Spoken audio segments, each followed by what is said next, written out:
കേന്ദ്രമന്ത്രി ധർമ്മേന്ദ്ര പ്രധാനെ ഏതാനും ദിവസങ്ങൾ കൊണ്ട് താഴെയിറക്കിയ കോക്രോച്ച് ജനതാ പാർട്ടിയുടെ സമര വിജയത്തിന് പിന്നാലെ പുതിയ സമൂഹ മാധ്യമ കൂട്ടായ്മ പിറവിയെടുത്തു. E20 ജനതാ പാർട്ടി എന്ന പേരിലാണ് എക്സിലും ഇൻസ്റ്റഗ്രാമിലും ഉൾപ്പെടെ പുതിയ കൂട്ടായ്മ രൂപം കൊണ്ടത്.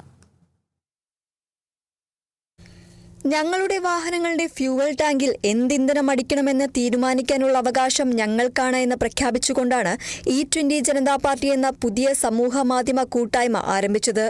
എക്സിലും ഇൻസ്റ്റഗ്രാമിലും പ്രത്യക്ഷപ്പെട്ട അക്കൗണ്ടിന്റെ പിന്നിൽ ആരാണെന്ന് വ്യക്തമല്ലെങ്കിലും ഇൻസ്റ്റയിൽ 4 ലക്ഷത്തിൽ മുകളിലും എക്സിൽ 40,000-ന് മുകളിലുമാണ് ഫോളോവേഴ്സ്.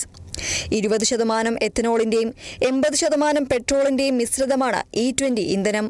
തങ്ങളുടെ പ്രചാരണം ഉപഭോക്തൃവകാശങ്ങളിൽ ശ്രദ്ധ കേന്ദ്രീകരിക്കുന്ന ഒന്നാണെന്നും എത്തനോൾ കലർത്തിയ ഇന്ധനത്തിനെതിരല്ലെന്നും E20 ജനതാ പാർട്ടി വ്യക്തമാക്കുന്നു.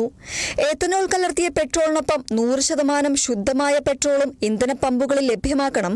സബ്സിഡികളോ സൗജന്യ ഇന്ധനമോ E20 പെട്രോൾ പിൻവലിക്കലോ തങ്ങൾ ആവശ്യപ്പെടുന്നില്ല എന്നും മറിച്ച് വാഹനങ്ങൾക്ക് അനുയോജ്യമായ ഇന്ധനം തിരഞ്ഞെടുക്കാനുള്ള സ്വാതന്ത്ര്യം വാഹനോടമകൾക്ക് നൽകണമെന്നും E20 ജനതാ പാർട്ടി ആവശ്യപ്പെടുന്നു.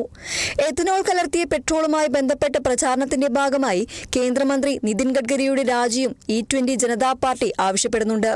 അതേസമയം E20 പ്രതിഷേധങ്ങൾ പുകയുന്നതിനിടെ വിഷയത്തിൽ പൊതുചർച്ച സംഘടിപ്പിക്കാൻ ഒരുങ്ങുകയാണ് ആം ആദ്മി പാർട്ടി.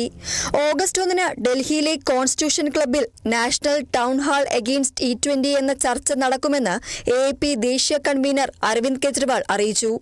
എന്നാൽ രാജ്യത്ത് ഉപയോഗിക്കുന്ന E20 പെട്രോൾ പൂർണ്ണമായും സുരക്ഷിതവും പരിസ്ഥിതി സൗഹാർദ്ദപരവുമായ ഇന്ധനമാണെന്നാണ് കേന്ദ്ര സർക്കാർ പറയുന്നത്. യുവജന പ്രക്ഷോഭത്തിലൂടെ കേന്ദ്ര സർക്കാരിനെ മുട്ടുകുത്തിച്ച CJPക്ക് പിന്നാലെ സർക്കാരിന് വീണ്ടും തലവേദനയായി മാറുകയാണ് E20 ജനതാ പാർട്ടി എന്ന പുതിയ സമൂഹ മാധ്യമ കൂട്ടായ്മ. News desk Kerala vision news.